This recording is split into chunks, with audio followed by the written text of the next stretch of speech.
یعنی پیروں کے پیر ہے غوث پاک۔ اور جو پیر ہوتا ہے وہ شروعات کہاں سے کرتا ہے؟ سیدھے آ کر خانقاہ میں نہیں بیٹھ جاتا، پہلے مدرسے جاتا ہے، علوم حاصل کرتا ہے، اور اسے مشقتیں اٹھانی پڑتی ہیں۔ غوث پاک رضی اللہ تعالیٰ عنہ اپنی والدہ سے جدا ہو کر بغداد گئے 7 سال تک، اور ایسے حالات تھے کہ فاقہ کشی کیا ہم نے، کوئی چیز کھانے پینے کو تک نہیں رہتی۔ پڑھنے کے زمانے کے اگر واقعات میں آپ کو بتاؤں، آپ غوث پاک رضی اللہ تعالیٰ عنہ کی زبان سے خود سنے، آپ فرماتے ہیں کہ اکثر اوقات میرے تعلیم کے وقت ایسے آتے تھے کہ میں پتے کھا کر پورا دن گزارتا، درخت کے پتے کھا لیا کرتا، مجھے کھانا میسر نہیں ہوتا، اور کبھی کبھار بھوک کی وجہ سے غشی طاری ہو جاتی تھی، چکر آتے تھے۔ اس حالت میں بھی آپ نے تعلیم کا سلسلہ منقطع نہیں کیا۔ یہ نہیں کہ میں اکلوتا بیٹا ہوں، اپنی ماں کا چھوڑو، بغداد جاتا ہوں ماں کے پاس، کچھ کماؤں گا اور عیش کروں گا۔ میرے عزیزوں، علم حاصل کرنے کے لیے مشقت اٹھانا غوث پاک نے سکھایا ہے۔ اور آپ خود فرماتے ہیں ایک وقت ایسا بھی آیا کہ دریائے دجلہ کے کنارے فقیر بیٹھا کرتے تھے، اور وہاں کچھ کھانا گرا ہوا ہوتا وہ چن کے کھاتے، میں وہ کھانا چننے کے لیے بھی چلا گیا، جس کا نام لے کر ہم آج بڑی بڑی گیارہویں کرتے ہیں، اور آج کھانے کی بڑی بڑی دیگیں بناتے ہیں۔ ان کے فاقے کا عالم یہ ہے، فرماتے ہیں کہ میں دریائے دجلہ کے کنارے گیا تو دیکھا مجھ سے پہلے وہاں 70 فقیر بیٹھے ہوئے تھے، تو مجھے حیا آئی کہ ان کا حصہ مار کر نہ کھاؤں، تو اسی پلٹ کر کے آ گیا۔ کون سے کھانے کے لیے؟ جو گرا ہوا تھا۔ اور وہاں سے فرماتے ہیں میں آ کر کے ایک مسجد میں بیٹھا، دوپہر کا وقت تھا، بھوک شدت کی لگی تھی، اور مسجد میں آ کر ظہر پڑھ کر کے سو گیا۔ ایک شخص آیا، تاجر بغداد، وہ جیلان سے آیا تھا، اور اتفاق کی بات ایسی کہ وہ جیلان سے آنے والا تاجر غوث پاک کے گھر کے قریب سے گزر رہا تھا، تو ان کی والدہ نے، غوث پاک کی والدہ نے امانت کے طور پر اس کو کچھ پیسے دے دیے تھے، 12 درہم، کہا کہ میرا بیٹا عبد القادر بغداد میں پڑھتا ہے، اس تک یہ پہنچا دو۔ وہ تاجر آیا، بہت ڈھونڈا، کہیں اس کو ملے نہیں شیخ عبد القادر کون ہے، اور اس کو تجارت میں بڑا نقصان ہوا۔ تو اس نے کیا کیا، وہ پیسے بھی خرچے کر لیے جو ان کی ماں نے امانت کے طور پر دیے تھے، اور آخر میں کچھ 2 درہم بچے تھے، تو وہ جا کر کباب خرید لایا، اور اسی مسجد میں آیا جس مسجد میں غوث پاک بھوکے سو رہے تھے، آیا، آ کر بیٹھ گیا دسترخوان کھول کر۔ اس کو جب کھانے کی شدت سے بھوک لگی تھی، کھا رہا تھا، سامنے دیکھا کہ ایک نوجوان سویا ہوا ہے، دل میں خیال آیا اسے بھی دسترخوان پر بلا لوں، اٹھایا کہ کہا ہے جوان آجا میرے دسترخوان پر۔ غوث پاک فرماتے ہیں رسول پاک کی سنت ہے جب بھوک لگے اور کوئی بلائے تو منع نہ کیا۔ میں چلا گیا، دسترخوان پر بیٹھا، تو اس نے سوال کیا کہ کیا کرتے ہو؟ کہا میں پڑھتا ہوں۔ اچھا پڑھتے ہو تو کیا یہاں پر جیلان کے عبد القادر کو جانتے ہو؟ کہا کیوں، اس نے کیا کر دیا، اس کا کیا معاملہ ہے؟ تاجر کہتا بات حقیقت یہ ہے کہ اس کی ماں نے مجھے 12 درہم امانت کے طور پر دیے تھے، اور میں بغداد میں 1 مہینے سے اسے ڈھونڈ رہا ہوں، ملا نہیں، اور اس کے پیسے بھی خرچہ ہوتے چلے گئے، اب بچے تھے 2 درہم، میں یہ سوچ رہا ہوں کہ وہ ملے تو مجھ سے کوئی بات کرو، اگلی بار آؤں گا تو اس کی امانت دے دوں گا۔ شیخ عبد القادر جیلانی غوث پاک سامنے بیٹھے ہیں، فرماتے اچھا پہلے کھا لیتے ہیں، کھانا کھا لیتے ہیں، جو کھانا دسترخوان پر رکھا تھا، کباب بھی کھائے، کھانا بھی کھا لیے، اور اس کے بعد اس تاجر سے کہتے میں ہی وہ عبد القادر ہوں جس کو تم ڈھونڈ رہے تھے، میری وہ ماں ہے جو امانت تمہیں دے کر بھیجی ہے۔ وہ بڑا شرمندہ ہوا، بڑا شرمندہ ہوا، اور کہا یہ 2 درہم بچے تھے، اگر تم کھانے سے پہلے بولتے تو میں اس کو واپس کر دیتا، یا پھر تمہاری اجازت سے کھاتا۔ غوث پاک فرماتے میں نے اس لیے کھانے سے پہلے نہیں کہا کہ تمہیں کھانے میں شرمندگی محسوس نہ ہونے پائے، تمہیں شرمندگی نہ ہونے پائے، دل کھول کر کے کھا لو، اس لیے میں نے شروع میں نہیں کہا۔ میرے عزیزوں، ان حالات میں ان کے زمانے طالب علمی گزرا، علم حاصل کرنے کے وقت اتنی مشقتیں اٹھائی، 7 سال تک، یہاں تک کہ ان کی والدہ کا انتقال بھی ہو گیا پڑھنے کے زمانے میں، آپ جا نہیں سکے، اور یہاں اچانک آسمان سے اترے ہوئے بابا ولی بننے کا دعویٰ کر رہے ہیں۔ آج حالات ایسے، میاں 5 انگوٹھی پہن لیے تو ولایت کے مقام پر آ گئے، آپ نے بڑے جبے کبے پہن لیے یا پھر بالوں کا گچھا آ گیا تو آپ ولایت کے مقام پر آ گئے۔ سلطان الاولیاء تو مشقتوں پر مشقتیں اٹھائے، اپنے ماں باپ، خود غوث پاک کا قصیدہ اگر کوئی پڑھ لے سمجھ میں آ جائے گا۔ خود آپ فرماتے درست العلم حتی صرت قطبا ونلت السعد من مولا الموالی، آپ فرماتے ہیں میں قطب ایسے ہی نہیں بولا، علم حاصل کرتا رہا یہاں تک کہ اللہ نے مجھے قطبیت کا مقام عطا کیا۔ علم حاصل کیے بغیر جاہلوں کو یہ چیزیں نہیں ملتی۔ ایک مشہور بزرگ ہے، انہوں نے فرمایا ہے ما کان اللہ من ولی جاہلا ولو کان لعلمہ اللہ اولا، اللہ کا کوئی ولی جاہل نہیں ہوتا، کوئی ولی جاہل نہیں ہوتا، اور اگر کہیں پڑھا نہیں ہے تو اللہ پہلے اسے پڑھاتا ہے پھر ولایت دیتا ہے، پہلے اسے علم دیتا ہے پھر ولایت۔ اب یہاں سے یہ بات سیرت غوث پاک میں سمجھ کر کے چلو میرے عزیزو، بے علم کے کوئی ولایت کا دعویٰ کرے تو فضول ہے۔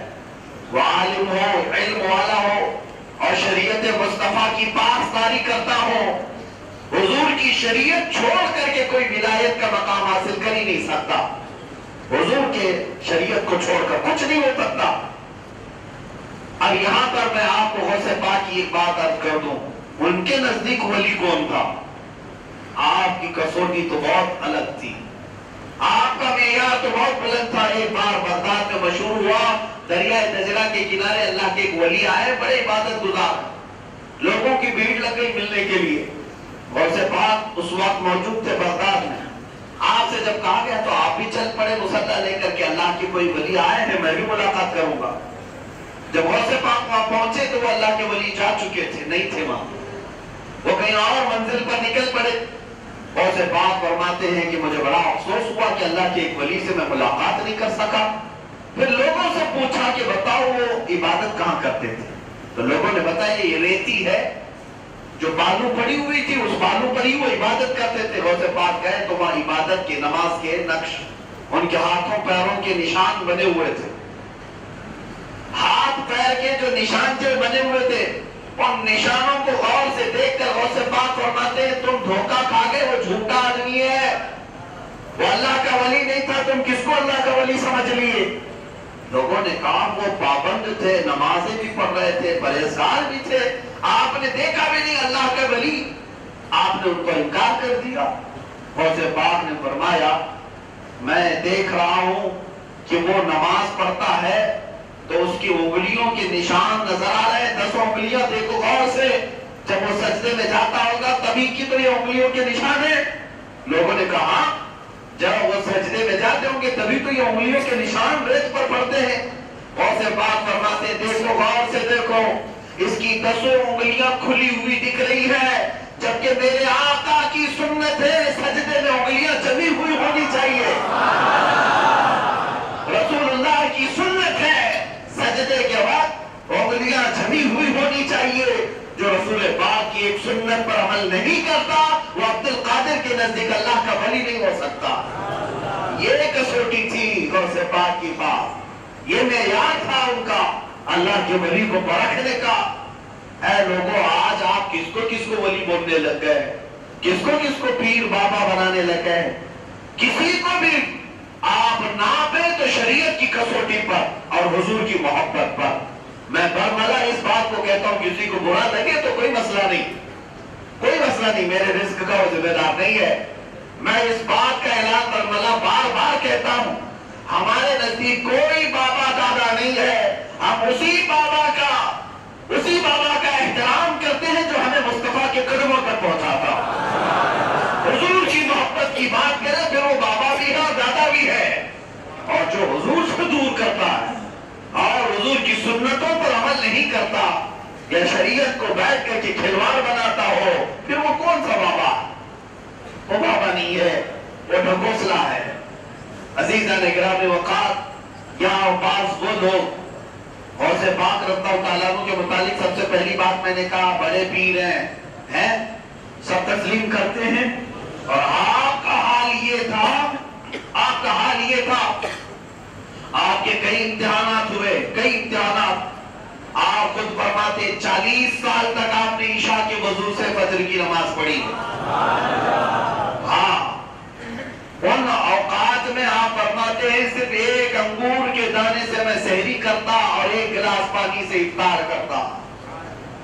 مجاہدے، سخت مجاہدے کیے آپ نے عبادتوں کے، اور اس کے علاوہ نمازوں کی پابندی کا حال یہ تھا کہ ایک مرتبہ ایک رات میں آپ کو 10 مرتبہ سے زیادہ احتلام کی کیفیت آئی، اور ہر بار ٹھنڈیوں کے دن رات تھی، ہر بار آپ اٹھتے اور ٹھنڈے پانی سے غسل کرتے کہ کہیں میری فجر قضا نہ ہو جائے۔ ہر بار 10 بار سے زیادہ ایک رات میں احتلام کی کیفیت آئے، اور ہر بار غسل کرتے کہ فجر قضا نہ ہونے پائے۔ اور یہاں وہ لوگ جو بیٹھ کر کے اپنے مریدین میں قوالی اور دف میں مصروف ہے، ڈھول باجوں میں، اذان بھی ہو گئی، نماز بھی ہو گئی، بابا اٹھے ہی نہیں۔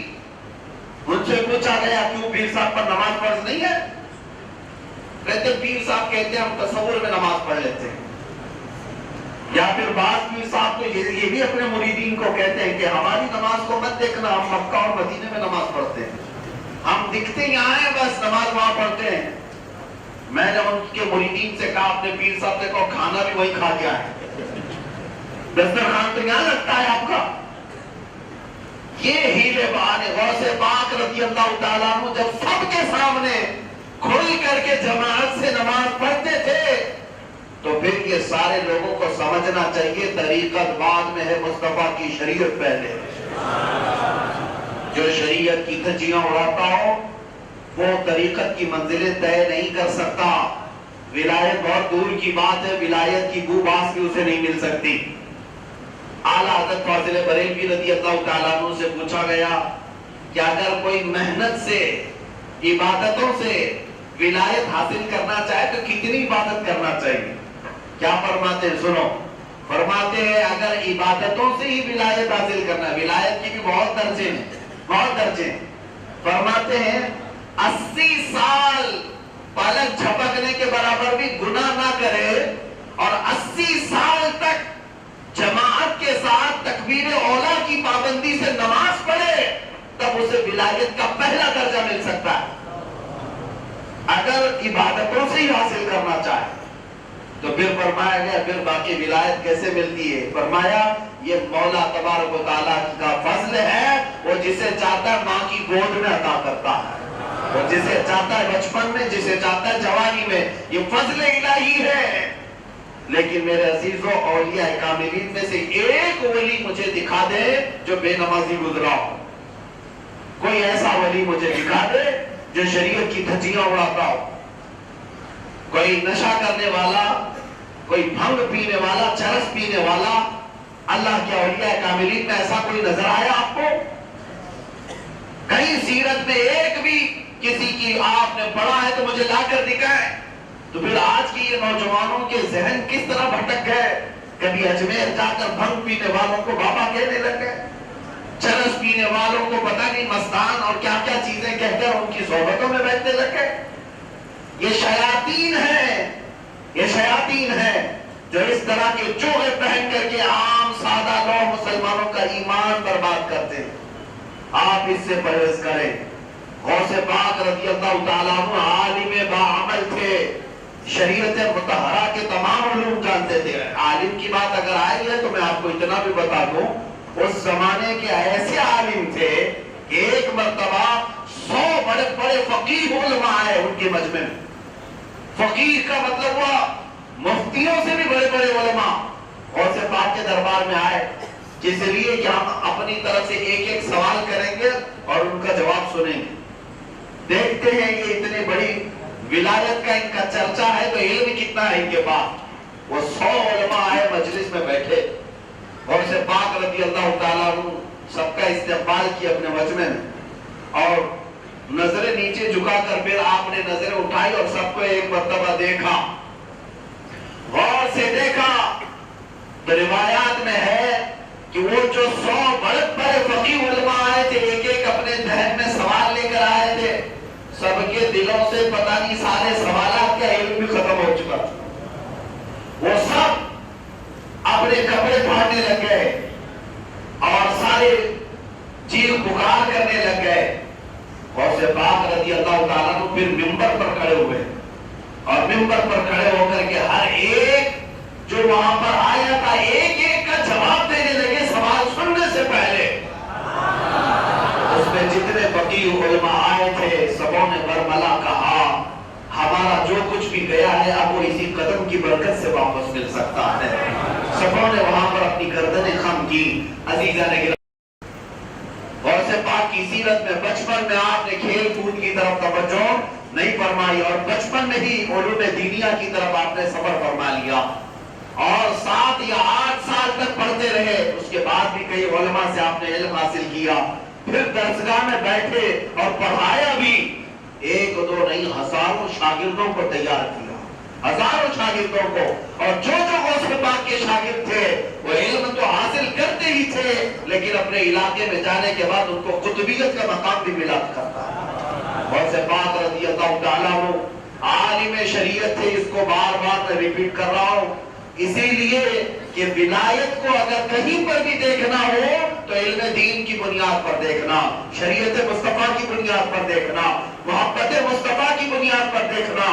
اگر یہ چیزیں نہیں ہیں تو ولایت نہیں ہے۔ ہاں کوئی جادوگر آ کر کے تمہارے پاس جادو تو دکھا سکتا ہے، اسے کرامت نہیں کہا جا سکتا۔ کرامت صرف وہی ہے جو عشق مصطفیٰ میں ڈوب کر کے دکھائی جائے۔ حضور کی محبت میں جو فدا ہے وہی کرامت دکھا سکتا ہے، باقی سب جادوگری ہے، شعبدہ بازی۔ اور سے پاک رضی اللہ تعالیٰ عنہ کی سیرت طیبہ کا یہ انمول خزانہ جو آپ کو میں بتا رہا ہوں، علم دین سے دوری ہلاکت ہے، آپ کے خطبات کا مجموعہ ہے، آپ کے خطبات جو آپ نے خطبے دیے وہ سارے جمع ہیں ایک کتاب میں، اور اس کتاب کو میں نے پڑھا تو اکثر خطبوں میں غوث پاک علم کی تلقین کرتے اور فرماتے کہ جہالت سارے بیماریوں کی جڑ ہے، سارے گناہوں کی جڑ ہے، کہ آدمی جاہل رہے گا تو حرام کیا حلال کیا کچھ پتہ نہیں چلے گا، اور کفر شرک کیا ہے اسلام و اسلام کیا یہ بھی پتہ نہیں چلے گا۔ آدمی کب کافر ہو سکتا ہے کب مسلمان ہو سکتا ہے، جاہل رہنے پر بڑا نقصان ہے۔ اور سے پاک نے بارہا تنبیہ فرمائی کہ کوئی جاہل نہ رہے، علم کی دنیا میں ضرور قدم رکھنا اور اپنے بچوں کو بھی جاہل نہ رکھنا۔ آج کے حالات پر یہ بات میں عرض کر رہا ہوں کہ مسلمانوں میں یہ کثرت سے رواج پکڑنے لگ گیا کہ بچے یوں ہی جوان ہوتے چلے گئے اور ان کو قرآن پاک کے حروف تک یاد نہیں ہو سکے، حدیث رسول کے چند جملے نہیں آتے۔ میرے عزیزوں، جہالت اسی کو کہا جاتا ہے۔ تم بڑے ڈاکٹر بن گئے، تمہیں نماز جنازہ نہیں آتی، جاہل کہلاؤ گے، جاہل کہلاؤ گے۔ اسی لیے حضور پاک کی شریعت کا علم اتنا حاصل کرنا ہر مسلمان پر فرض ہے جتنا اس کی زندگی کی ضروریات میں سے ہے۔ جو چیزیں حلال ہیں، حرام ہے، واجب اور فرض ہے، یہ تمام چیزیں سیکھنا فرض ہے آپ پر۔ قرآن پاک تجوید سے پڑھنا فرض ہے آپ پر، اس کے بغیر نماز نہیں ہے۔ وضو، غسل، طہارت کے مسائل فرض ہے سیکھنا۔ یہاں نوجوانوں کی عمر 40-50 سال کی ہو گئی، غسل کے فرائض نہیں معلوم کر سکے، وضو کے فرائض نہیں معلوم کر سکے، دیکھا دیکھی چلتا رہ گیا، جمعہ کی رکعتیں نہیں معلوم، فجر کی نماز کے طریقے نہیں معلوم۔ عزیزان گرامی وقار، اگر اسی طرح جہالت میں تم سے گناہ ہوئے تو قیامت کے دن 2 سزائیں دی جائیں گی، ایک گناہ کرنے کی سزا اور ایک نہ سیکھنے کی سزا۔ علم کیوں نہیں حاصل کیا اس کی سزا الگ، اور گناہ کیوں کیا اس کی سزا الگ۔ اس لیے ماحول اپنا علم کا پیدا کرو، اپنے بچوں کو ہلکے میں نہ لینا۔ جس طرح اسکول نہ جانے پر آپ سرزنش کرتے ہیں، ڈانٹ ڈپٹ لگاتے ہیں، اسی طرح قرآن پاک کے اسباق اگر نہیں پڑھا